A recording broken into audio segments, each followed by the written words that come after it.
ગડગડાટ જોરદાર હોવી જોઈએ।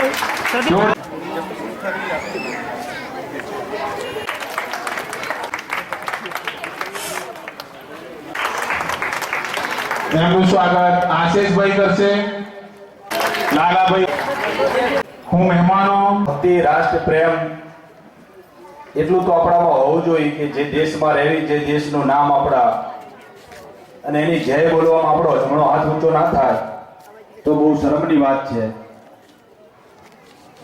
મોદી સાહેબની સભામાં ખબર પડી જોઈએ કે અખિલ ભારત હિન્દુ મહાસભા દ્વારા એક આયોજિત પવનભાઈ ઉમેદવારની સભા ચાલી રહી છે। મિત્રો, ભારત માતાની જય બોલવાની છે, આપણે કોઈ ફિલ્મ કલાકારોની જય નથી બોલવાની। માતા કી જય, ભારત માતા કી જય, ભારત માતા કી જય। ખૂબ ખૂબ ધન્યવાદ। સ્ટેજ ઉપર ઉપસ્થિત દિલ્હીથી આપણા અધ્યક્ષ, રાજસ્થાનથી સોની સાહેબ, ગૌરક્ષા અધ્યક્ષ ગુજરાત, લાડીલા અને ક્રાંતિકારી પવનજી મિત્રો ઘૂમી રહી છે। અખિલ ભારત હિન્દુ મહાસભાનો તમને ટૂંકો પરિચય આપી દઉં કે આપણે બધાને એક પ્રશ્ન ઉભો થાય કે Akhil Bharat Hindu Mahasabha first registration politics party, તો બધાને વિચાર થાય કે આટલા બધા ટાઈમ પહેલા પાર્ટી ક્યાં ગઈ છે? તો અત્યારે જ આનું આ મણિનગર ક્રાંતિકારી ભૂમિ કે અખિલ ભારત હિન્દુ મહાસભામાં વીર સાવરકરજીએ ગુજરાતમાં મણિનગર વિસ્તારમાં ફૂટબોલ ગ્રાઉન્ડમાં અધ્યક્ષપણું સ્વીકારેલું 1937માં। વિશે જાણતા નથી, એમના નામ વિશે જાણતા નથી। ઇતિહાસ સાક્ષી પૂરે છે હજારો સાલ, કરોડો સાલના, કે જે પ્રજા પાસે પોતાનું સાચું સાહિત્ય, પોતાનો સાચો ઇતિહાસ, આ બે વસ્તુ કોઈ પણ પ્રજા ભાઈ, કોઈ પણ આ ભૂખંડની કોઈ પણ પ્રજાતિ પાસે ના હોય તો એનું સાચું ભવિષ્ય હોતું નથી। આ ભૂખંડ ઉપર પોતાની જગ્યા બનાવી શકતા નથી। હૃદય ઉપર હાથ મેળી મિત્રો, અખિલ ભારત હિન્દુ મહાસભા એ કોઈ ધર્મ સભા કે અખિલ ભારત હિન્દુ મહાસભા કોઈ સંપ્રદાય નથી મિત્રો।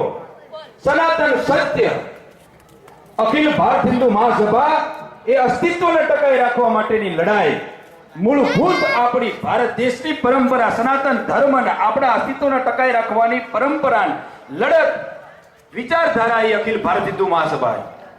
અખિલ ભારત હિન્દુ મહાસભા એટલે આઝાદીના ઇતિહાસનો એક સોપાન છે મિત્રો। કંભાઈ આપણા કે આપણને કે આપણા સંતાનને કે આપણા આઈએએસ અધિકારી હોય કે વિધાનસભામાં બેસનારા ધારાસભ્ય હોય,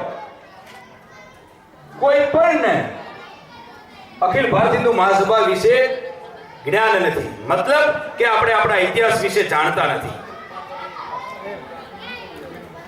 આ ભૂખંડ ઉપર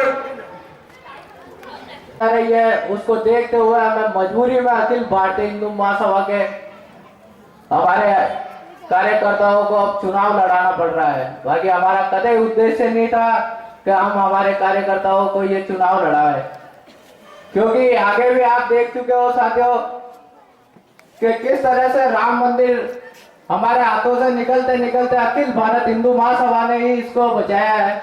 और आज भाई कोई बोलेगा नहीं, जिसने शोर मचाना है वो जायज चला खोल के जाऊंगा। 65 साल हो गए देश को आजाद हुए। दोबारा सुन लीजिए, 65 साल हो गए देश को आजाद हुए और ताजे हालात ये हैं 65 साल बाद 20,000 लोग रोज मर जाते हैं भूख और कुपोषण से तड़फ तड़फ कर। लानत इन दोनों पार्टियों को। दोबारा सुन लीजिए।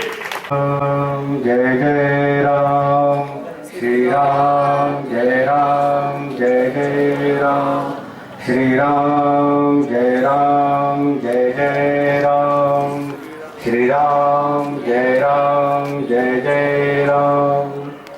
कोई और दल, केवल भाजपा और हिंदू महासभा।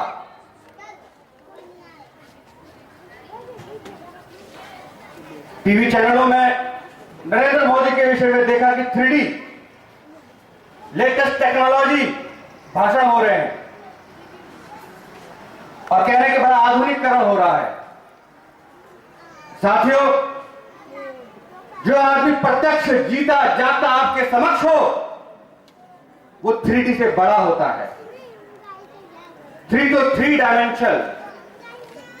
और को हमें ये बुनियाद हिलानी है और અંદર જે ભાગ લીધો એ માં ભારત ભૌમની અને માં ભારત માતાની ચરણમાં આપણે આપણો એક વોટ પવનભાઈને આપી અને એને આપણા શહીદોએ જે પ્રાણની આહુતિ આપી અને પ્રાણના હવન કુંડમાં જે પોતાના પ્રાણ આપ્યા એની અંદર ફળ સ્વરૂપ એક આપણો વોટ માં ભારત દેશ અખંડ રહે, આપણી સરહદો અને આપણા સંતાનો સુરક્ષિત રહે એ ના આપણે ફળ સ્વરૂપ પવનભાઈ માકન આપણા લોકલાડીલા આપણા ઉમેદવાર એને આપણે આપણો પવિત્ર કિંમતી મત આપી અને વિજય બનાવીએ એ જ સૌ આપણી પાસે અખિલ ભારત હિન્દુ મહાસભા તરફથી ગુજરાત અધ્યક્ષ મહંતદાસ યોગેશ બાપુ તરફથી તમને મારી એક અભિલાષા આશા સાથે જય હિન્દ